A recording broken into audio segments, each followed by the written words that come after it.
কিছুদিন ধরেই আমার মায়ের শরীর অনেক খারাপ ছিল। আমি তাকে ডাক্তারের কাছে নিয়ে গেলাম, কিন্তু তার চিকিৎসা করানোর মতো পর্যাপ্ত টাকা আমার কাছে ছিল না। ডাক্তার বলল, মায়ের চিকিৎসা করাতে হলে আমার অফিসে চলে এসো। ডাক্তারের কথামতো আমি তার অফিসে গেলাম। মায়ের চিকিৎসার জন্য আমি নিজেকে বিক্রি করে দিলাম। কিন্তু যখন ডাক্তার বাবু শুরু করলেন, অমনি ওনার হুঁশ উড়ে গেল। কারণ উনি তো অনেক বড়। আমার নাম সোনালি, আমার বয়স এখন 21 বছর। আমি দেখতে শ্যামলা আর খুব সুন্দরী। আমার উচ্চতা 4 ফুট 11 ইঞ্চি। যে কেউ এক দেখাতেই আমার প্রেমে পড়তে বাধ্য। আসল ঘটনাটা হলো, যখন আমার মায়ের শরীর খারাপ হয় তখন আমি তাকে অনেক ডাক্তার দেখিয়েছি, কিন্তু কোনো লাভ হয়নি। দিন দিন মায়ের অবস্থা আরও খারাপ হতে থাকে। ডাক্তাররা মায়ের রোগটাকে অকৃতকার্য ঘোষণা করেছিল, কিন্তু মা ছাড়া আমার আর কেউ ছিল না। আমি মায়ের এই অবস্থা দেখে খুব কাঁদতাম। আমি মায়ের একমাত্র মেয়ে ছিলাম। আমার কোনো ভাইবোন ছিল না যে আমাকে সাহায্য করবে মায়ের চিকিৎসার জন্য। আমি আমাদের সমস্ত জমিজমা বিক্রি করে দিয়েছিলাম। এখন আমার হাতে বেশি টাকা নেই। মায়ের অসুস্থতার খবর পেয়ে একদিন কাকা আমাদের বাড়িতে আসে। এসে বলে, তোমাদের উপর দিয়ে এত ঝড় বয়ে গেছে আর তোমরা একবারও খবর দাওনি। একবার যদি আমাকে একটা ফোন করতে তাহলে আমি চলে আসতাম। আমি কাকাকে কি আর বলবো। অনেকবার আমি কাকার বাড়িতে ফোন করেছিলাম আমাদের অবস্থার কথা বলার জন্য, কিন্তু কাকিমা প্রত্যেকবার আমাকে অপমান করে ফোন কেটে দিয়েছিল। কাকি বুঝতে পেরেছিল যে আমি তার স্বামীর আর ছেলের কষ্ট করে রোজগার করা টাকা খরচ করতে চাই। কাকা মায়ের সাথে অনেক কথা বলল আর মা চুপ করে শুনো। মায়ের সাথে কথা শেষ হওয়ার পর কাকা আমাকে বলল, সোনালি, তোমাদের জিনিসপত্র গুছিয়ে নাও। তোমরা আমার সাথে আমার বাড়িতে যাবে। আমার একেবারেই ইচ্ছে ছিল না কাকার বাড়িতে যাওয়ার। কাকার ছেলেকে আমার পছন্দ নয়। কিন্তু কাকা বলল, যতদিন না আমার মা পুরোপুরি সুস্থ হচ্ছে ততদিন আমরা তাদের বাড়িতেই থাকব। আর কাকার বাড়িতে থাকা মানে রোজ কাকিমার কথা শোনা। কাকিমা এমনিতেই আমার সুন্দরী দেখতে হওয়া নিয়ে হিংসা করত। সে বলতো আমি সব ছেলেকে আমার রূপের জালে ফাঁসায়। কিন্তু কাকা জোর করল, তাই আমাকে বাধ্য হয়ে জিনিসপত্র গোছাতে হলো। কাকা আমাদের তার বাড়িতে নিয়ে গেল। কাকি তো এই খবরটা পেয়ে গোটা বাড়ি মাথায় তুল। কাকি বলতে লাগল, এমনিতেই এত খরচ, তার উপর আরও 2 মানুষকে বাড়িতে নিয়ে এলে এদের খাওয়াপড়ার খরচ কে দেবে? তখন কাকা গিয়ে কাকির কানে কানে কি যেন বলল আর কাকি চুপ করে গেল। কাকি আমাকে বলল যে, সোনালি, তোমার মাকে নিয়ে ঘুরে এসো। আমি যেতে যেতে ভাবতে লাগলাম কাকা কি এমন বলল কাকিকে যে কাকি এরকম বদলে গেল। কিন্তু কিছুক্ষণ পর আমি এই ব্যাপারটা ভুলে গেলাম আর মাকে নিয়ে চিন্তা করতে শুরু করলাম। আমি ভাবলাম যে আমি যদি শহরে কোনো ছোটখাট একটা চাকরি খুঁজে নিতে পারি তাহলে মায়ের চিকিৎসার টাকা জোগাড় করতে পারব। কিন্তু আমার চিন্তা ছিল যে কাকা যদি আমাকে চাকরি করতে না দেয়। পরের দিন সকালে উঠে আমি প্রথমে রান্নাঘরে গেলাম কিছু খাবারের বন্দোবস্ত করতে। তখন কাকি রান্নাঘরে এসে আমাকে বলল, দেখো সোনালি, এখন তোমাকেও আর তোমার মাকেই বাড়িতে থাকতে হবে। তুমি তো জানো জিনিসের দাম কিরকম বেড়েছে। তুমি এক কাজ করো, শহরে কোনো ছোটখাটো একটা চাকরি খুঁজে নাও। তাহলে কিছু না হোক মায়ের ওষুধের খরচটাও তো তুমি দিতে পারবে। বাকি ব্যবস্থা আমি আর তোমার কাকা করে নেব। সে নিয়ে তোমায় ভাবতে হবে না। আমি কাকির এই রূপ আগে কখনো দেখিনি। তার ব্যবহার একদম বদলে গিয়েছিল। সে আমার সাথে খুব ভালো ব্যবহার করছিল এবং আমার আর তার মায়ের খুব ভালোভাবে খেয়াল রাখছিল। আমি দেখে অবাক হলাম যে এক রাতের মধ্যে কাকিমা এতটা কি করে বদলে গেল। কাকা কি এমন বল কাকিমাকে যে সে নিজেকে বদলাতে বাধ্য হল? সে যাই হোক, আমি তো এই বিষয়ে খুশি ছিলাম যে আমি এখন চাকরি করতে পারব, কেউ আমাকে বাধা দেবে না। আমি ঘরে এসে মাকে বললাম যে আমি চাকরি করতে চাই, কারণ আমি জানি মায়ের এটা জানা দরকার যে তার মেয়ে সারাদিন কোথায় থাকবে। মা আমাকে চাকরি করতে বারণ করল না। মাও বুঝতে পেরেছিল যে এখন আমরা কাকার বাড়িতে আছি, তাই নিজেদের খরচটা যতটা সম্ভব নিজেদেরকেই চালাতে হবে। শহরে আমার একটা বন্ধু ছিল, তার নাম শিমুল। আমি তাকে ফোন করে সব কথা বললাম। শিমুল বলল, সোনালি, তুমি আমাকে মাত্র 2 দিন সময় দাও। আমি চেষ্টা করছি আমার অফিসে তোমাকে একটা কাজ জোগাড় করে দিতে। যদি তোমার এখানে কাজটা হয়ে যায় তাহলে খুব ভালো হবে। আমরা দুই বন্ধু একসাথে কাজ করতে পারব। কথাটা শুনে আমি খুব খুশি হলাম, কারণ আমি প্রথমবার শহরে কাজ করতে যাব। কিন্তু আমার ভয় লাগছিল এই ভেবে যে শহরের পরিবেশটা কেমন হবে, আমি ওখানে গিয়ে মানিয়ে নিতে পারব কিনা। এই ভাবতে ভাবতে দুদিন কেটে গেল। দুদিন পর শিমুল আমার বাড়িতে চলে এলো। এসে বলল, সোনালি, তোমার ভাগ্যটা খুব ভালো। কাল আমি অফিসে তোমার কথা বলতেই ওরা তোমাকে নিতে রাজি হয়ে গেল। ওদের একটা খাটিয়ে মেয়ের দরকার ছিল। আর আমি জানি তুমি কাজটা ভালোভাবে করতে পারবে। ওরা এটাও বলেছে যে তোমাকে ভালো পারিশ্রমিক দেওয়া হবে। শিমুলের কথা শুনে আমি খুব খুশি হলাম। কিন্তু আমার চিন্তা হয় যে অফিসের মালিক কেমন হবে। পরের দিন সকালে আমি প্রার্থনা করে শিমুলের সাথে অফিসে এলাম। এসে আমি জানতে পারলাম যে মালিক আমাকে কাজে রেখেছেন। তিনি কোনো কাজে কিছুদিনের জন্য শহরের বাইরে গেছেন। এটা একটা সার্জিক্যাল কোম্পানি ছিল যেখানে চিকিৎসার সরঞ্জাম তৈরি হতো। প্রথম কয়দিন আমাকে শিমুলের সাথে রাখা হয়েছিল, যাতে আমি ভালো করে কাজটা শিখতে পারি। প্রথম কদিন আমার অফিসে আসতে অস্বস্তি হচ্ছিল, কিন্তু আস্তে আস্তে আমি এখানে পরিবেশের সাথে নিজেকে মানিয়ে নিলাম। আমি শিমুলের সাথে অফিসে আসতাম, আর ছুটি হলে তার সাথে বাড়ি ফিরতাম। 8-9 দিন হয়ে গেল আমি এখানে কাজ করছি, কিন্তু এখনও আমি আমার মালিককে দেখতে পাইনি। আমি এখনও জানি না তিনি কে আর তিনি কেমন। আমি একবার ওনার সাথে দেখা করতে চাই, যিনি আমাকে কোনো ইন্টারভিউ না নিয়ে চাকরিতে দিয়ে দেন। আমার শিক্ষাগত যোগ্যতা বেশি নয়। আমি কেবল 8 পাস করেছিলাম। বাবা মারা যাওয়ার পর আমার আর পড়াশোনা করা হয়নি। একদিন মায়ের শরীরটা খুব বেশি খারাপ হয়েছিল, আর আমি সেই সময় অফিসে ছিলাম। কাকি আমাকে ফোন করে বলে, তোমার মায়ের শরীরটা খুব খারাপ, তুমি এক্ষুনি বাড়ি চলে এসো। কাকির গলাটা খুব চিন্তিত শোনায়। আমি সঙ্গে সঙ্গে শিমুলকে বলে বাড়ি চলে এলাম। এসে দেখি মা খুব অসুস্থ। আমি মাকে নিয়ে হাসপাতালে গেলাম। সেখানে ডাক্তার মাকে দেখে জবাব দিয়ে দিল। বলল, তুমি ওনাকে ঢাকাতে নিয়ে যাও। তখন আমার কাছে বেশি টাকা ছিল না, কিন্তু তাও আমি মাকে ঢাকাতে নিয়ে এলাম। আমি চাই না টাকার জন্য মায়ের চিকিৎসা বন্ধ হয়ে যাক। কলকাতা নিয়ে এসে আমাকে হাসপাতালে ভর্তি করিয়ে দিলাম। ওখানে ডাক্তার আমাকে ধৈর্য ধরতে বলে। তারা তাদের দিক থেকে পুরো চেষ্টা করছে। আমার কিছু ভালো লাগছিল না। মনে হচ্ছিল মা যে কোনো সময় আমায় ছেড়ে চলে যেতে পারে। তারপর আমি এই পৃথিবীতে পুরোপুরি একা হয়ে যাব।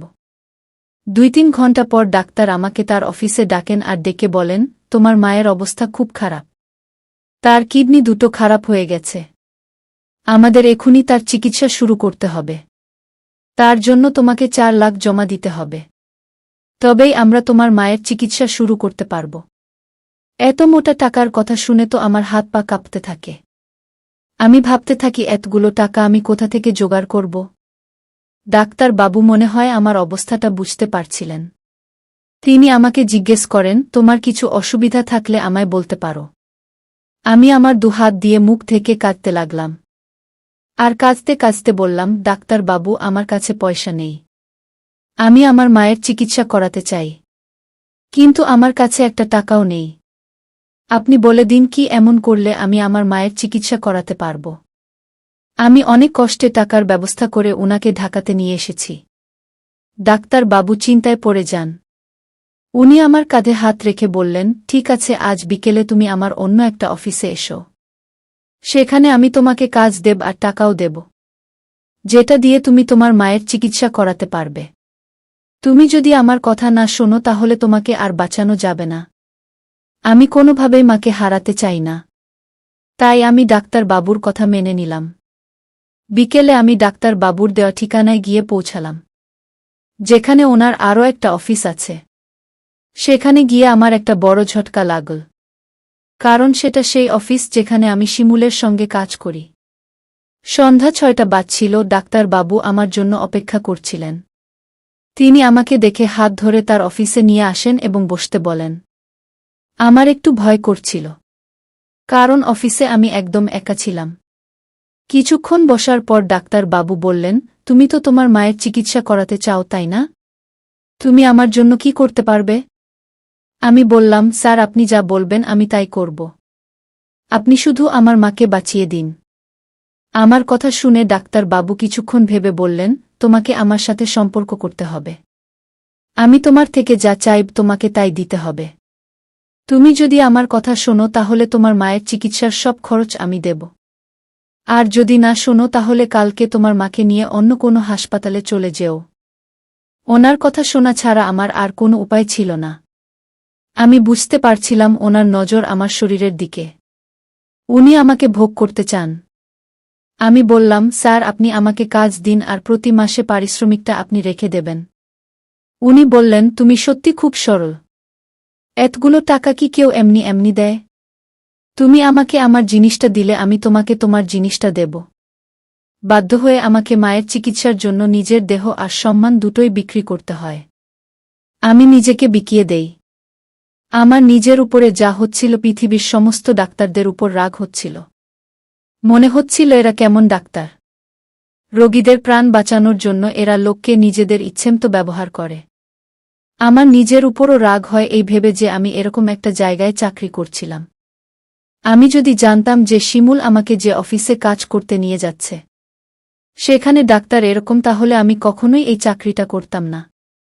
আমি যখন পরের দিন কোনো রকমে নিজেকে সামলে হাসপাতালে গেলাম তখন জানতে পারলাম যে ডাক্তার বাবু 2-3 দিনের জন্য কোনো কাজে বাইরে গেছেন। আমার ওনার উপর খুব রাগ হল। উনি আমার মায়ের চিকিৎসা করাবেন বলে আমাকে ব্যবহার করলেন। আর তারপর নিজের শহরের বাইরে চলে গেলেন। আমি ভাবতে লাগলাম যে এখন আমি মাকে নিয়ে কোথায় যাব। তখন আমার মনে হলো যে আমি নিজের সম্মানও হারালাম আর নিজের মাকে বাঁচাতে পারলাম না। আমি খুব কাঁদতে শুরু করলাম। সেই সময় ওখানে একজন নার্স এসে বললেন, ডাক্তার বাবু আপনার মায়ের সমস্ত টাকা জমা করে দিয়েছেন। ওনার চিকিৎসা শুরু হয়ে গেছে। আপনি কোনো চিন্তা করবেন না। উনি 2-3 দিন পর ফিরে আসবেন। এটা শুনে আমি কিছুটা স্বস্তি পেলাম। মায়ের প্রাণটা তো বেঁচে যাবে। কিন্তু আমি এখন এই সুখ নিয়ে কোথায় গিয়ে দাঁড়াব? মায়ের চিকিৎসার জন্য আমি ভুল পথে হেঁটেছি। আমি এখন এই বিষয় নিয়ে ভাবতে চাই না। কারণ আমি যত ভাবব তত নিজের কাছে ছোট হয়ে যাব। মায়ের চিকিৎসা শুরু হয়ে গিয়েছিল। আমি স্রষ্টার কাছে প্রার্থনা করতে লাগলাম যে উনি যেন আমার মাকে সুস্থ করে দেন।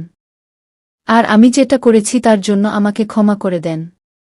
আমি স্রষ্টাকে বলতে লাগলাম যে আমি কখনো এই কাজটা করতে চাইনি। কারোর সাথে অবৈধ সম্পর্কে জড়াতে চাইনি। কিন্তু আমাকে এটা করতে হয়েছে আমার মাকে বাঁচানোর জন্য। আমি যদি এটা না করতাম তাহলে পয়সার অভাবে আমার মায়ের চিকিৎসা হতো না। আর মা মারা যেতেন। আমি যখন প্রার্থনা করছিলাম তখন কাকা হাসপাতালে আসে। এসে আমাকে জড়িয়ে ধরে কাঁদতে শুরু করে। কাকাকে কাঁদতে দেখে আমি অবাক হয়ে গেলাম। আমি বললাম, তোমরা কাঁদছো কেন? চিন্তা করো না, মা ঠিক হয়ে যাবে। কাকা বললেন, আমরা তোমায় কত খুঁজি। আমি আর তোমার কাকি ঢাকার কোনায় কোনায় তোমাকে খুঁজে বেরিয়েছি। তুমি কোথায় চলে গিয়েছিলে? একবার তো আমাদের ফোন করে জানাতে পারতে যে তুমি তোমার মাকে নিয়ে এই হাসপাতালে এসেছ। আমি মনে মনে ভাবলাম, কাকা আপনাকে কি আর বলতাম। আমার বলার আর কিছুই বাকি নেই। কাকি আমার সাথে খুব ভালোভাবে কথা বলছিলেন। কিছুক্ষণ পর কাকা কাকিকে ইশারায় বলেন, তুমি এদিকে এসো। আমার তোমার সাথে কিছু কথা আছে। কাকি কাকার কথা শুনতে চলে গেল আর আমি ওখানেই বসে রইলাম। আমি 10-15 মিনিট ওখানে বসে রইলাম। তারপর আমি মাকে দেখার জন্য তার কেবিনের দিকে চলে গেলাম। ওখান থেকে আমি কাকা কাকির কথা শুনতে পাচ্ছিলাম। কাকা কাকিকে বলছিল, তোমাকে ভালো ব্যবহারটা চালিয়ে যেতে হবে। তাতে আমাদেরই লাভ হবে। কাকার কথা আমি কিছু বুঝতে পারছিলাম না। কিন্তু কাকার পরের কথাটা শুনে আমার হুঁশ উড়ে গেল। কাকা যা করছিল সব লোভে পড়ে করছিল। আমি জানতে পারলাম যে বাবা মায়ের নামে 2 কোটি টাকার ইন্স্যুরেন্স করে রেখেছেন। এই কথাটা শুধু আমার মা আর কাকা জানতেন। মা কখনো আমাকে এই কথাটা বলেনি। হয়তো সে ভুলে গিয়েছিল যে তার নামে কোনো ইন্স্যুরেন্স আছে। আমার কাকা এই টাকাটা পেতে চান। কারণ তিনি ভেবেছিলেন যে আমার মা আর বাঁচবে না। মা মারা যাবার পর আমি যখন নিজের মধ্যে থাকব না, তখন কাকা উকিলকে ডেকে নিজে কাগজে সই করে ইন্স্যুরেন্সের সব টাকা নিয়ে নেবেন। কারণ মা মারা যাওয়ার পর সেই ইন্স্যুরেন্স শেষ হয়ে যাবে। আর কাকা টাকা পেয়ে যাবে। কাকার এত লোভ দেখে আমি চমকে গেলাম। আমি যদি আগে জানতাম যে মায়ের নামে এত টাকা ইন্স্যুরেন্স করা আছে তাহলে আমাকে এই খারাপ কাজটা করতে হতো না। আমি তাড়াহুড়োতে একটা ভুল কাজ করে বসেছি। আমি যদি আরেকটু ধৈর্য ধরে মাথা ঠান্ডা করে ভাবতাম তাহলে হয়তো কিছু একটা উপায় বের করতে পারতাম। কিন্তু এখন আফসোস করা ছাড়া আর কিছু করার নেই। মা আগের থেকে ভালো ছিল। ডাক্তার তাকে 2 সপ্তাহের দিনের জন্য হাসপাতালে রেখেছিল। আমি এখন কাকা কাকিমার মতলবটা জেনে গেছি। তাই আমি তাদেরকে মায়ের থেকে দূরে রাখি। পাছে তারা লুকিয়ে কোনো ফাঁকে মায়ের আঙুলের ছাপ নিয়ে নেয়। সেদিন দুপুরে নার্স আমাকে এসে বলে ডাক্তার বাবু ফিরে এসেছেন। আর উনি আপনার মায়ের কেবিনে দেখতে গেছেন যে উনি ঠিক আছেন কিনা। আমিও মায়ের কেবিনে চলে গেলাম। আমি ডাক্তার বাবুর দিকে চোখ তুলে তাকাতে পারছিলাম না। কিন্তু ডাক্তার বাবু যখন মায়ের দিকে তাকালেন অমনি তিনি চেঁচিয়ে উঠলেন। মা ওনার দিকে তাকিয়ে রইল। আমি ডাক্তার বাবুর এরকম আচরণ দেখে অবাক হয়ে গেলাম। কি হয়েছে দেখার জন্য আমি সামনে এগিয়ে এলাম। কিন্তু আমার কিছু বলার আগেই মা ডাক্তার বাবুর হাতটা নিয়ে নিজের মুখে লাগায়। ডাক্তার বাবু একটু ঘাবড়ে গিয়েছিলেন। আমি কিছু বুঝতে পারছিলাম না এসব কি হচ্ছে। আমি কিছু জিজ্ঞেস করার আগেই মা বলে, তুমি কোথায় চলে গিয়েছিলে? আমি তোমাকে কত খুঁজেছি। তোমাকে খুঁজতে খুঁজতে আমি অসুস্থ হয়ে পড়লাম। আমার ভাইপো, তুমি কোথায় চলে গিয়েছিলে? তুমি জানো আমি তোমাকে নিজের ছেলের মতো বড় করেছি। আমার বোন মারা যাওয়ার পর আমি তোমাকে নিজের ছেলে হিসেবে গ্রহণ করেছিলাম। তুমি শহরে পড়াশোনা করতে চলে গিয়েছিলে। তারপর আর আমার দিকে ফিরেও তাকাওনি। একবারও খোঁজ নাওনি যে মা তোমাকে বড় করেছে সে বেঁচে আছে না মরে গেছে। ডাক্তার বাবু এতক্ষণ ধরে চুপ করে দাঁড়িয়েছিলেন। আমি বুঝতে পারলাম যে ডাক্তার বাবু আমার মায়ের নিজের ভাইপো। এখন তো আমার মরে যাওয়া ছাড়া আর কোনো রাস্তা নেই। আমি যখন ঘর থেকে বেরিয়ে যাচ্ছিলাম তখন মা আমাকে ডেকে বলে, সোনালি, এ দেখো এ আমার ভাইপো আর তুমি তার স্ত্রী। স্ত্রী কথাটা শুনে আমি কেঁপে উঠলাম। ডাক্তার বাবু বললেন, হ্যাঁ আপনার মেয়ের সাথে আমার আগে দেখা হয়েছে। মাসি আমিও আপনাকে অনেক খোঁজার চেষ্টা করেছি। কিন্তু মনে হয় আপনারা আপনাদের ঠিকানা বদলে ফেলেছিলেন। আমি মাকে আমার বিয়ের ব্যাপারে জিজ্ঞেস করতে যাচ্ছিলাম। আমার তো বিয়ে হয়নি, তাহলে আমি ডাক্তার বাবুর স্ত্রী কি করে হলাম? ডাক্তার বাবু আর আমার মা আমার মনের কথাটা বুঝতে পারে। মা বলে, তোমার যখন 11 বছর বয়স ছিল তখন আমি শিমুলের সাথে তোমার বিয়ে দিয়ে দিয়েছিলাম, যাতে পরে কোনো অসুবিধা না হয়। শিমুল মাকে আর কথা বলতে বারণ করলেন। বললেন, মাসি আপনি আরাম করুন। আপনি পুরোপুরি সুস্থ হয়ে যাওয়ার পর আমরা এ বিষয়ে কথা বলব। শিমুল আমাকে নিজের অফিসে নিয়ে আসে আর বসতে বলে। আমি একটা রোবটের মতো তার সব কথা মেনে চলছিলাম। সে বলে, আমি তোমার কাছে ক্ষমা চাইছি। আমি জানি আমি তোমার সাথে ভুল করেছি। কিন্তু আমি কি করতাম? তুমি যবে থেকে এই অফিসে কাজ করতে এসেছ তবে থেকে আমি বুঝতে পেরেছিলাম যে তুমি আমার মাসির মেয়ে আর আমার স্ত্রী। কিন্তু সেই দিন আমাকে কিছু কাজের জন্য দিল্লি যেতে হয়েছিল। তাই আমার তোমার সাথে দেখা হয়নি। তারপর তুমি হাসপাতালে এলে আমি জানতাম যে তুমি আমার স্ত্রী আর আমি তোমার সাথে অবৈধ সম্পর্ক করছি। কিন্তু তখন আমি তোমাকে কিছু বলতে পারিনি। কারণ তোমার কাকা আর তার ছেলে মিলে তোমার বিয়ে দেওয়ার প্ল্যান করেছিল, যাতে তারা তোমার ইন্স্যুরেন্সের সব টাকা নিয়ে নিতে পারে। আমি তোমাকে কিছু বলিনি কারণ আমি চাইনি যে তুমি দুশ্চিন্তা করো। তোমার কোনো চিন্তা নেই। আমি ওই লোকগুলোর ব্যবস্থা করে ফেলেছি, যারা টাকার লোভে সম্পর্কের মান রাখতে পারেনি। আমার এখনও এই পুরো ব্যাপারটা বিশ্বাস হচ্ছিল না। আমার বিশ্বাস হচ্ছিল না যে সৃষ্টিকর্তা আমার ভাগ্যটা এভাবে পাল্টে দেবে। আর যার সাথে আমি না চাইতেও সম্পর্ক তৈরি করতে বাধ্য হয়েছি সে আমার স্বামী হবে। মা তো শিমুলকে পেয়ে খুব খুশি। জানি না আমি কি এমন পুণ্য করেছিলাম যে স্রষ্টা আমাকে এভাবে বাঁচিয়ে দিল। মাও পুরোপুরি সুস্থ হয়ে উঠেছিল। শিমুল উকিলের সাথে দেখা করে ইন্স্যুরেন্সটা বন্ধ করে দিল আর সব টাকা আমার নামে করে দিল, যাতে আমি আরও ভালোভাবে মায়ের চিকিৎসা করাতে পারি। শিমুল আমাকে বলল যে আমাকে আর অফিসে যেতে হবে না। মা আমাদের সাথে থাকত কারণ আমি আর শিমুল ছাড়া মায়ের আর কেউ ছিল না। কাকা কাকিমা তাদের কাজের জন্য লজ্জিত ছিল। তারা অনেকবার আমার মায়ের কাছে ক্ষমা চাইল আর মাও তাদের ক্ষমা করে দিল। কিন্তু শিমুল তাদের বাড়িতে আসতে বারণ করে দেয়। আমি শিমুলের সাথে খুব খুশি ছিলাম। হঠাৎ একদিন মা আমাদের ছেড়ে চলে গেল। কিন্তু সময় সবকিছু ভুলিয়ে দেয়। আমি ও আমার পরিবার আর বাচ্চাদের নিয়ে ব্যস্ত হয়ে পড়ি। সৃষ্টিকর্তার কাছে প্রার্থনা করি যে সে যেন সবসময় আমাদের সুখে রাখে। আপনারাও আমার পরিবারের জন্য দোয়া করবেন। ভালো থাকুন। গল্পটি যদি আপনাদের ভালো লেগে থাকে তাহলে লাইক, কমেন্ট, শেয়ার ও সাবস্ক্রাইব করে পাশে থাকবেন। ভিডিওটি দেখার জন্য আপনাদের অসংখ্য ধন্যবাদ।